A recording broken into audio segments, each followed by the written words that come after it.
Bonjour à toutes et à tous. Merci de m'avoir invité. Je m'appelle Thibaut Marin-Cudraz. J'ai fait ma thèse en bioacoustique en 2019 et du coup, je vais vous la présenter ici. Donc, ma thèse, elle s'est portée sur la potentialité de la méthode bioacoustique comme un outil de dénombrement pour des espèces où ça va être très difficile d'avoir accès. Et donc là, on a pris comme cas d'étude le lagopède. Cette thèse a été faite à l'ENS, donc l'équipe de neuroéthologie sensorielle de l'Université de Saint-Étienne, en partenariat avec l'ONCFS, la station de Plaine, le CNRS et le LABEX CELIA, le laboratoire d'excellence d'acoustique Lyon. Alors, en termes d'introduction générale, le lagopède alpin, en fait, c'est une espèce sentinelle de haute montagne française. Une espèce sentinelle, c'est simplement une espèce dont la santé va refléter la santé de l'écosystème dans lequel elle vit. Donc le souci en France, c'est qu'elle vit dans les Alpes et dans les Pyrénées. Donc on va déjà avoir tout ce qui est changement climatique qui va affecter son milieu de vie. Mais en plus de ça, c'est une espèce qui est encore chassée et qui vit dans les mêmes milieux que les stations de sport d'hiver. Et donc on va avoir certains conflits, certains problèmes avec le mode de vie de l'espèce. Par exemple, ici, je vous ai mis une remontée mécanique. Bon, c'est une espèce qui est très discrète et qui vole surtout quand il y a du brouillard. Et quand il y a du brouillard, au moment où elle vole, elle peut se prendre les filins, les remontées, et ça cause énormément de mortalité au sein des populations. On a tout ce qui est dérangement des nids, parce que c'est un oiseau qui reste assez préhistorique dans son mode de vie, et qui pose juste ses œufs dans un petit creux. En général, typiquement, ça va être à côté des chemins qui vont être utilisés par exemple par les bergers, par les touristes pour randonner, etc. Donc on peut avoir pas mal de risques d'écrasement d'eux. Donc ce qui fait que tout ça, on a des populations qui commencent à vraiment baisser. Donc là, je vous ai mis le nombre de coqs, de mâles, au kilomètre carré. Et vous voyez, donc c'est en Italie, et vous voyez que on a quand même une grosse tendance à la baisse. Pour connaître l'état de santé de ces populations, il faut faire des recensements. Comme sont faits des recensements auprès de nous, on fait la même chose auprès des populations animales. On a deux techniques pour cette espèce. Donc, compter le nombre de mâles au printemps via des points d'écoute, donc basés sur l'audition. On a également en été le taux de reproduction, où là, on va avoir des chiens qui sont spécialisés pour dénicher les femelles, et les opérateurs vont compter le nombre de poussins par femelle. Moi, dans ma thèse, je me suis spécialisé dans la première méthode, puisque du coup, elle fait intervenir déjà l'acoustique. Donc, le point d'écoute, c'est une méthode de recensement où on a une population réelle. Via une méthode, on va avoir un nombre d'oiseaux qui est compté pour essayer d'approcher au maximum la réalité.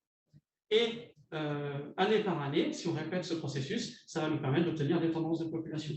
On sait très bien qu'il est impossible, il est très peu probable d'avoir une vue globale de la population, mais qu'au moins, en répétant ça chaque année, on a une vue de l'évolution des populations. Le point d'écoute en lui-même, c'est la technique la plus utilisée. C'est très simple. Donc là, sur la première photo, on divise une zone en différents points. On place des compteurs sur chaque point. Pendant une durée de temps définie par le protocole, ils restent sur place et ils vont repérer tous les individus ou les espèces, dépendamment de ce qu'on fait, qui peuvent observer.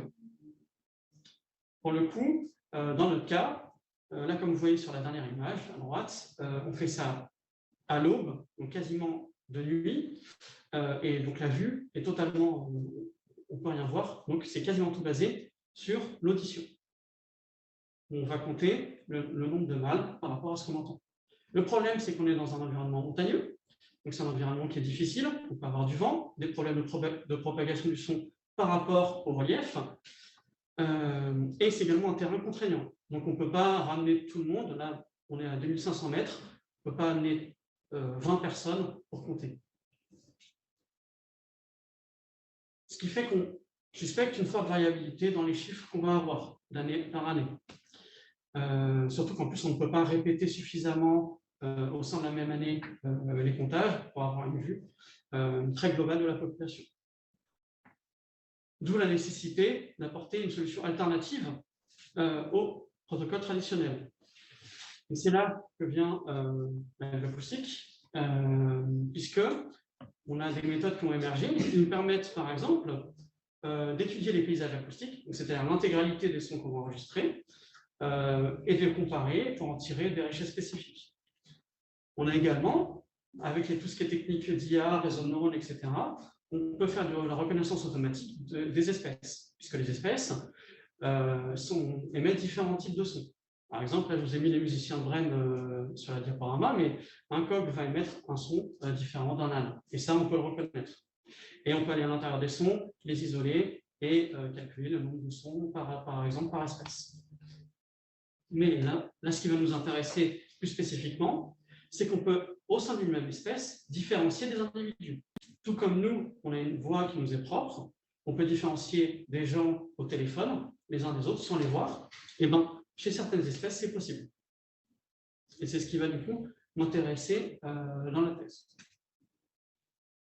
Donc la thèse, je l'ai pensée comme un problème, en fait, essayer de résoudre quantifier et résoudre les imprécisions du protocole de point d'écoute, mettre une solution, la méthode bioacoustique, et faire une application à large échantillonnage temporel. Donc en termes d'imprécision du protocole de point d'écoute, ce qu'on a fait, c'est que comme on a un comptage qui est basé sur la perception auditive, et vous voyez là des images qui montrent qu'on est quand même dans des conditions qui sont assez, on est quasiment en nuit, hein. On commence le comptage vers 4h30 du matin. Donc on ne voit pas grand-chose. On a plusieurs facteurs qui ont été déterminés dans la littérature qui peuvent affecter la perception des oiseaux par les compteurs, hein. On a deux grandes catégories de facteurs. Ceux qui affectent la probabilité d'émission, c'est-à-dire que l'oiseau émet un son. Par exemple, si on a la présence d'autres espèces, un prédateur, les oiseaux ils vont être très calmes, donc on risque de rien avoir. Éventuellement, au moment où on se place sur les points, on peut déranger des individus, ce qui vont soit les faire fuir, soit les rendre calmes. On peut avoir le statut reproducteur. On sait qu'on a les mâles qui sont célibataires, peuvent être plus vocaux, essayer d'attirer des femelles que les mâles en couple. On a le climat. Si on a du vent, s'il fait trop froid, peut-être que les animaux passent entre guillemets une mauvaise nuit, n'ont pas assez d'énergie pour émettre des sons. Également, on a les horaires. On n'a pas forcément tous les mêmes animaux qui vont vocaliser en même temps, voire même le même jour. Et de l'autre côté du spectre, il y a également les facteurs qui affectent la probabilité que nous puissions entendre un son. Ce qu'on appelle la probabilité de détection.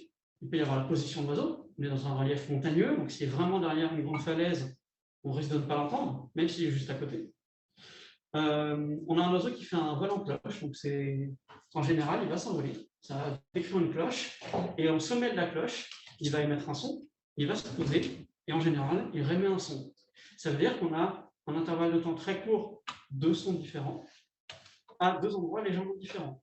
Mais vu qu'on a le problème du relief, et ben ça se trouve, si le mâle il atterrit derrière une colline ou un relief, on va le percevoir comme s'il était beaucoup plus loin que ce qui était le cas. Donc il est possible qu'on ait l'impression qu'il y ait deux mâles différents alors que c'est le même mâle. On a les conditions climatiques, encore une fois, s'il y a beaucoup de vent, c'est très pénible d'entendre des choses. Et on a les variabilités de perception, puisque chaque personne a des capacités de perception auditive différentes qui peuvent être mises en évidence, surtout dans des conditions un peu comme ça. Et nous, le problème là, c'est qu'on ne peut contrôler, ou au moins minimiser, que les choses qui sont du côté de la probabilité de détection. D'où l'importance d'évaluer les différents niveaux d'imprécision du comptage. Pour ce faire, on est à la Flaine, en Haute-Savoie. On a fait deux comptages en 2017 et 2018, en début juin. 3 jours par an, 3 jours consécutifs. Les comptages avaient lieu de 4h30 à 6h, sur 3 postes différents que je vous ai mis à droite. Et par poste, on a voulu mettre aussi un compteur qui connaissait la zone et qui connaissait très bien la logopède, et quelqu'un qui était, on va appeler naïf, qui connaissait très peu la zone, très peu la logopède, voire qui n'avait jamais fait de comptage de ski. Sur chaque point, on distribue à chaque compteur une fiche de ce type, où on va avoir, qui est centrée sur son point de comptage, qui fait, on a une direction par rapport au nord, comme ça ils peuvent bien se caler comme c'est souhaité. On a différents points de repère de la zone, qui sont de légers indices visuels. Normalement, on leur fait visiter la zone le jour avant le comptage, comme ça ils ont quand même en tête la zone. Et on a deux cercles qui sont de 200 mètres puis 400 mètres. Comme ça leur fait un petit peu une sorte de repère visuel pour essayer d'estimer les distances.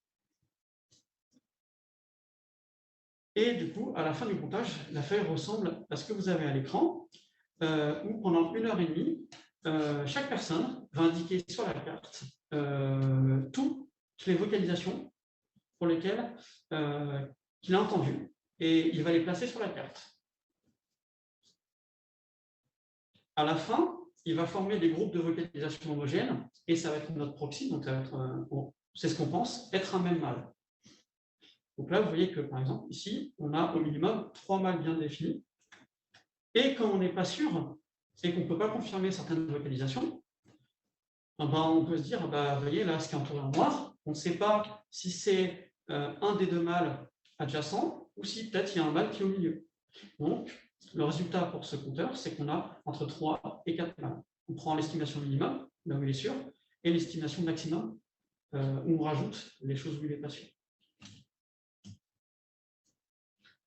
On débriefe ensuite pour voir au sein d'un même poste qui a eu des vocalisations en commun, les différences, et aussi par groupe, les naïfs entre eux, les expérimentés entre eux. Donc, les résultats, ça donne ça, juste en estimation, en pure estimation. Donc, ce que vous voyez, c'est qu'on peut avoir des jours où on a des estimations qui sont très différentes en fonction des groupes, ou au contraire, on peut avoir des estimations qui sont très similaires. Par exemple, les jours 3 pour 2017 et 2018, on a à peu près les mêmes estimations, alors que par exemple, ce que j'ai entouré en noir, on a des choses qui sont extrêmement différentes.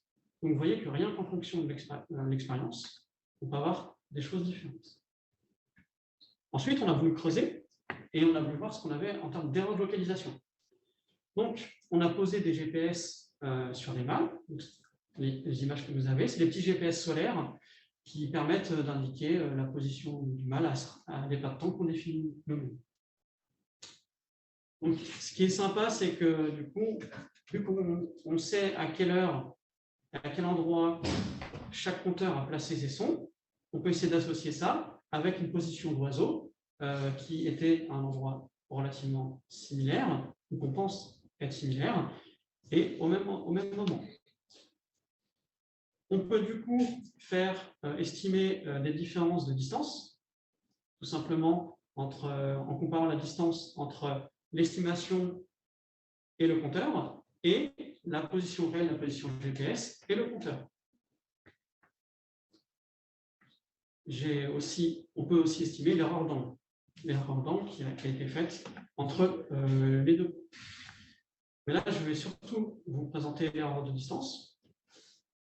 Donc, on a montré, d'un point de vue statistique, qu'on avait une forte influence de la date du comptage, de l'endroit à laquelle étaient postés les compteurs, et également le groupe, c'est-à-dire expérimenté contre naïf. Mais surtout, de manière assez évidente, on a montré qu'on avait une très forte implication de la distance entre l'oiseau et le compteur. C'est-à-dire que plus l'oiseau est loin, et plus il va être difficile pour le compteur d'estimer une distance.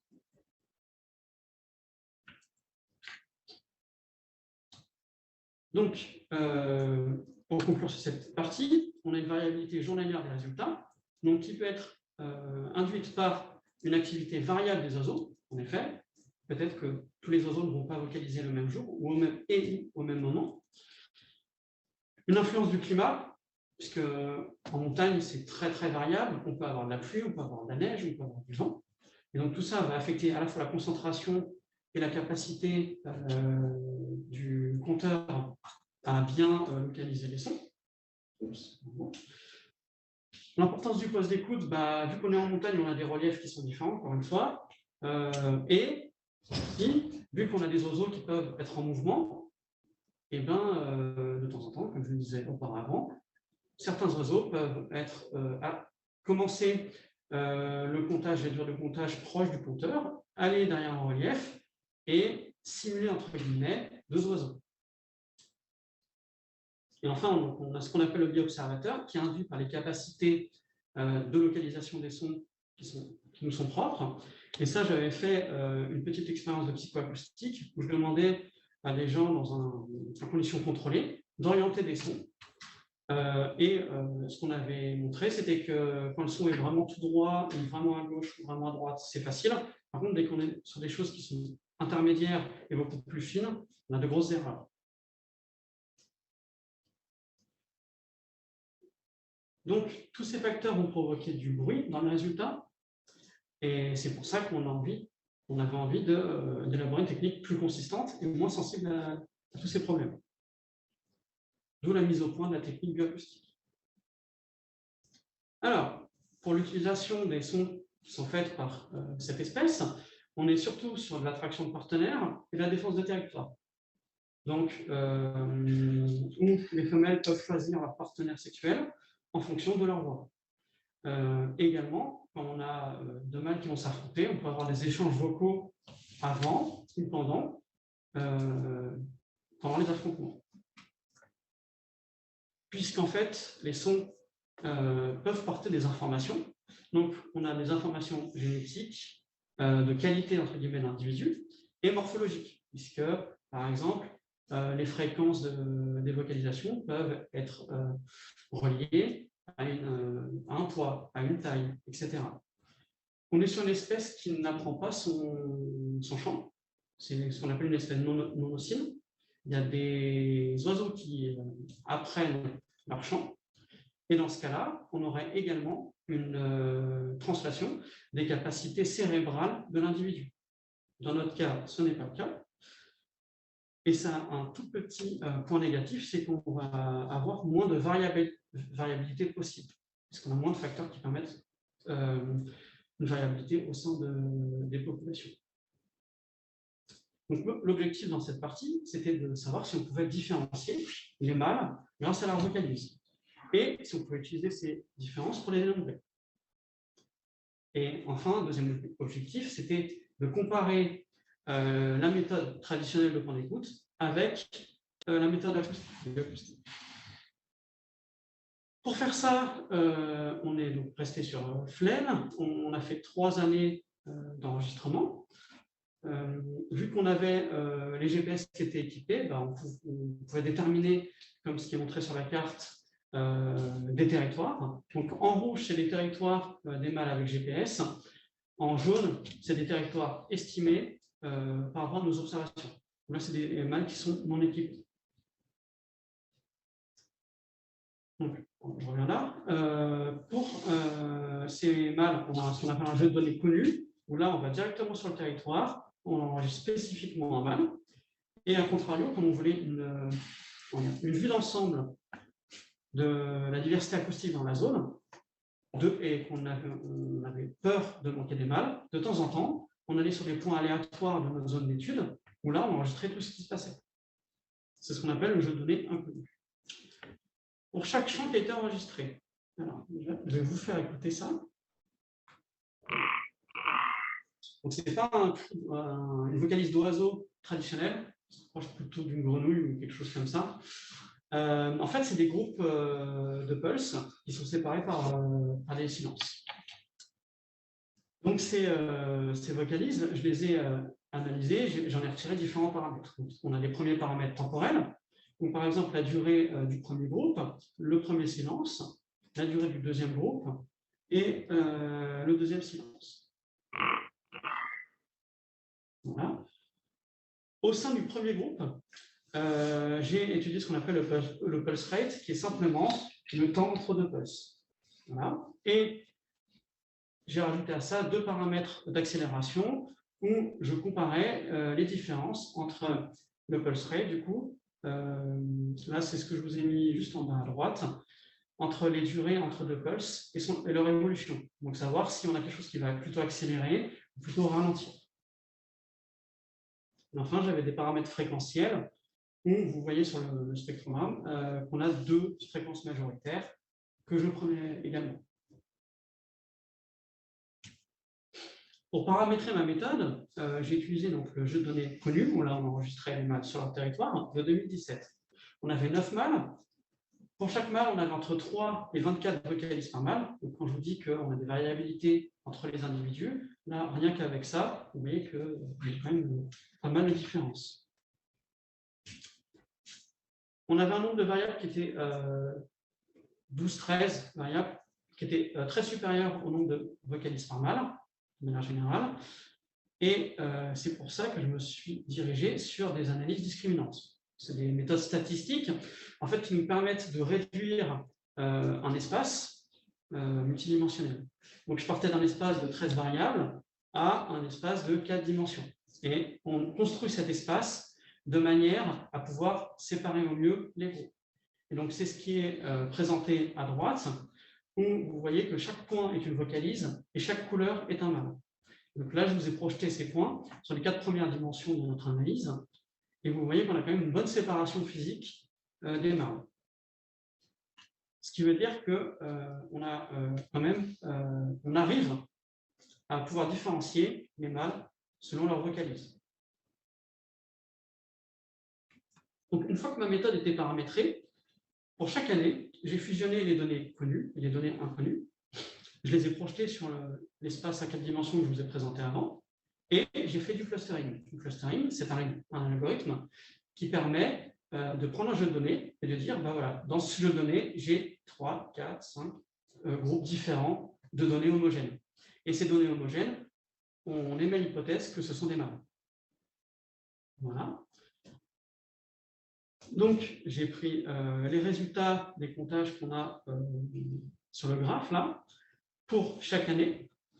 J'ai pris les résultats uniquement des groupes expérimentés, parce que je voulais enlever la variabilité qui était induite par la naïveté, entre guillemets, des gens qui venaient compter, du deuxième groupe qui venaient compter avec nous.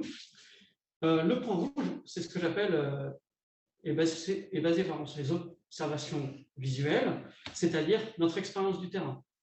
Vu qu'on parcourait le terrain, on va dire, un gros mois, on avait une bonne idée du nombre de mâles présents sur la zone et où ils étaient.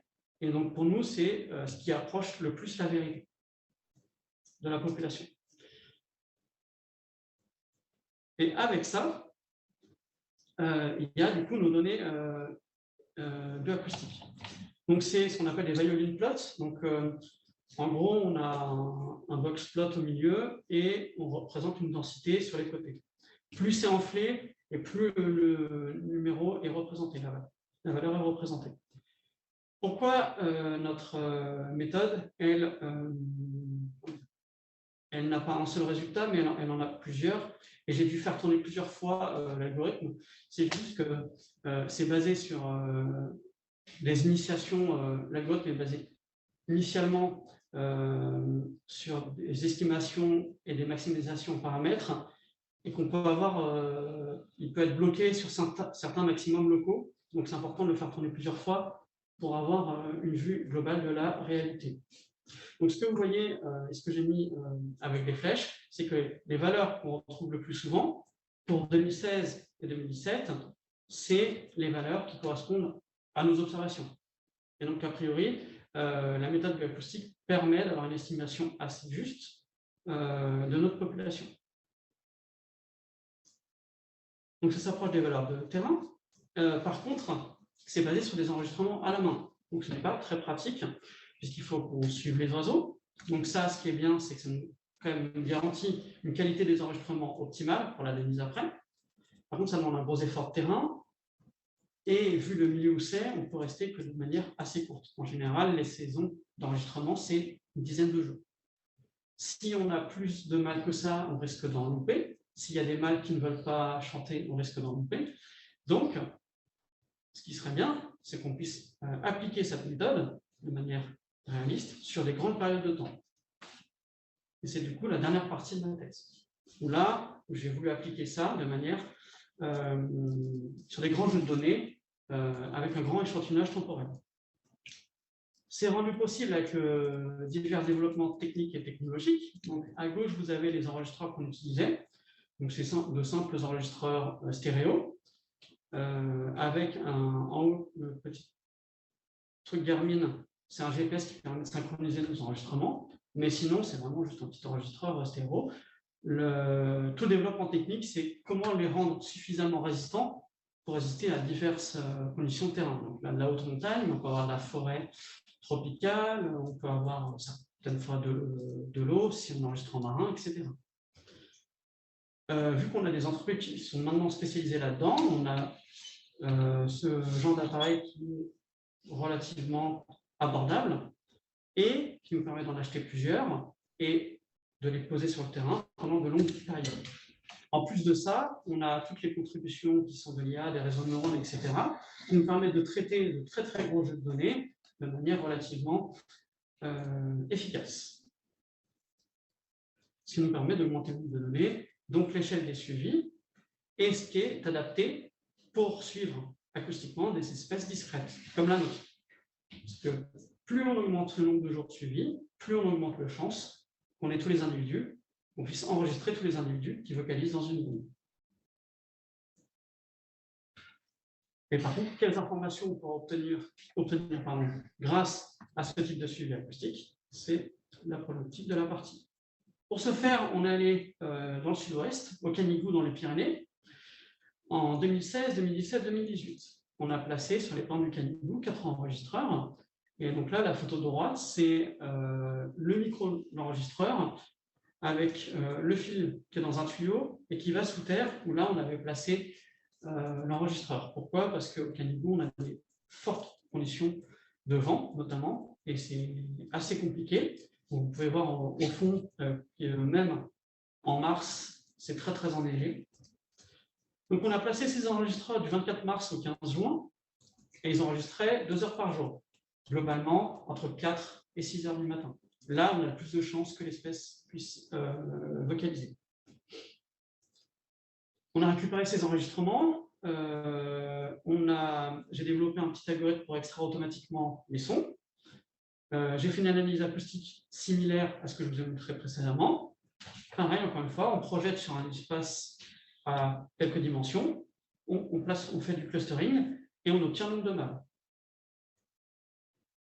En termes de ce qu'on a récupéré comme vocalisation, on avait des choses qui sont un peu plus diverses que ce que je vous ai montré avant. On a le chant long qui est en fait comme le chant court, qui a le chant long à 4 parties, dont une première qui est très longue. Voilà. On a le chant court, qui est ce que je vous ai montré avant. Et on a également eu la chance de pouvoir enregistrer des poules, des femelles.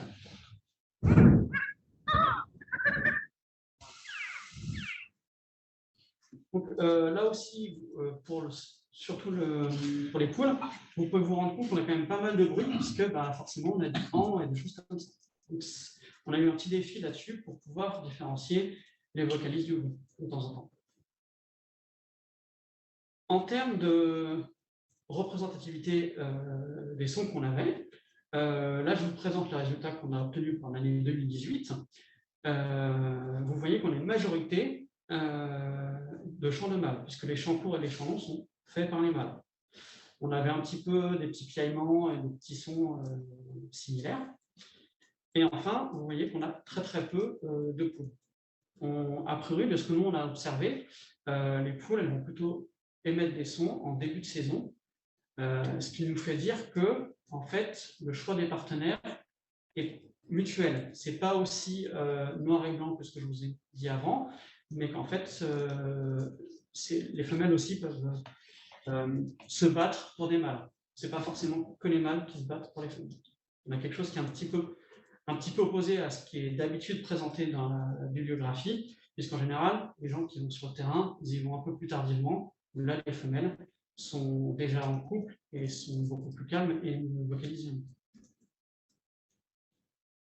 Voilà. Et du coup, pour le reste de ce que je vais vous présenter, on s'est focalisé sur cette année 2018, on avait le plus de vocalistes. On s'est focalisé sur les mâles, du coup. En termes d'analyse acoustique, j'ai pris les mêmes paramètres que ce que je vous ai présenté avant. Pour les chants longs, j'ai juste rajouté le silence entre le premier grand groupe de pulse et le deuxième. Et ensuite, j'ai pris les 3 derniers groupes de pulse, je les ai isolés et je les ai analysés comme un chant court. Pourquoi je n'ai pas utilisé trop le premier groupe de pulse? C'est-à-dire que c'est très variable et en plus, souvent, c'est des gens qui vont faire au moment du vol en cloche. Et il peut arriver, par exemple, que je n'ai que la fin de ce groupe de pulse, puisque l'oiseau étant en vol, il a été capté par l'enregistreur que à la fin de ce groupe de pulse. Et donc, il y a trop de variabilité sous-jacente due aux conditions d'enregistrement. Et je ne voulais pas prendre pour éviter d'avoir trop de variabilité dans mes mesures. Encore une fois, donc le clustering, là, la méthode, je l'ai définie sur des mâles locaux, puisque également, on sait que les oiseaux, ils ont des différences régionales. C'est comme nous, on a des accents. Eh ben, il y a des oiseaux qui ont des accents entre guillemets. Une population des Alpes n'a pas forcément le même accent qu'une population des Pyrénées. Et c'est pour ça qu'on a redéfini l'espace multidimensionnel à 4 dimensions sur des mâles locaux qui ont été enregistrés en 2013 et 2014. J'ai refait le même type d'analyse, donc analyse acoustique, projection et le clustering. Pour les 2 types de vocalisation, j'ai obtenu 10 clusters. Donc a priori, ça permet de confirmer qu'on aurait 10 mâles. Et ce qui est intéressant, c'est que vu qu'on les enregistre pendant des périodes de temps très longues, on peut associer chaque vocalisation au jour auquel elle a été émise. Et du coup, on peut associer l'apparition d'un cluster à certains jours. Ce qu'on a montré, c'est qu'on avait des clusters qui étaient très présents, au moins 20 jours, en rouge sur les tableaux, et des clusters qui sont rarement présents, du coup, en blanc sur le tableau. Pourquoi c'est intéressant? C'est qu'en fait, on peut relier la présence avec la biologie de l'espèce. Et donc, on sait que les mâles qui seront présents sur une zone relativement souvent sont des mâles qu'on appelle résidents, qui sont sur des territoires qui ne bougent pas et qu'on a plus de chances de capter acoustiquement.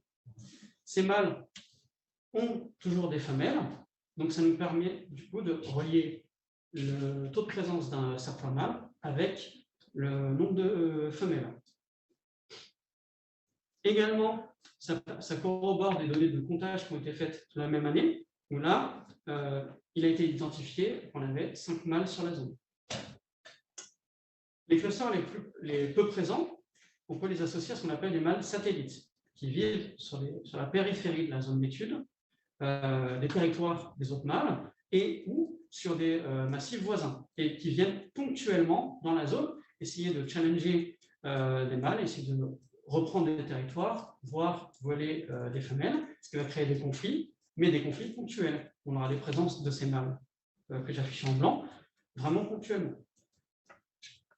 Et donc, c'est vraiment super, puisqu'on part simplement d'enregistrement, et on arrive carrément à de la dynamique de population où on a le nombre de mâles, on a le nombre de femelles et le nombre de statuts reproducteurs des blancs. Voilà. Pour finir, petite discussion. Donc, ça c'est très bien, sauf que mettre en place un suivi du logopède, ça demande toutes ces tâches. Donc, on a des tâches qu'on peut automatiser, hein, ce qui est en bleu, mais on a des tâches qui nécessitent des opérateurs humains, et du coup qui vont générer des coûts en main-d'œuvre et en matériel. Ça reste des enregistreurs qui sont assez chers, hein, dans un alentour de 1 000 €. Donc, si on veut des choses assez précises sur les populations, il en faudrait 8, 10, 20. On est quand même sur des coûts qui sont assez forts, surtout qu'on n'a pas forcément beaucoup de moyens en fonction des organismes qui gèrent tout ça. Donc, il faut balancer les coûts en main-d'œuvre et en matériel avec l'échelle du suivi.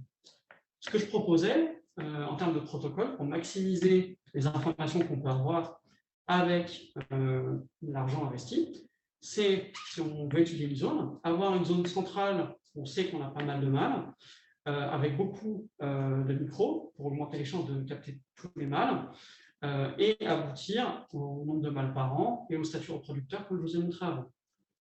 Ensuite, on peut aller sur des zones plus marginales d'un massif, par exemple, et mettre 1 ou 2 enregistreurs ponctuellement pour là vraiment juste faire de l'absence-présence de l'espèce dans les enregistreurs et avoir une vue de la zone d'occupation de l'espèce.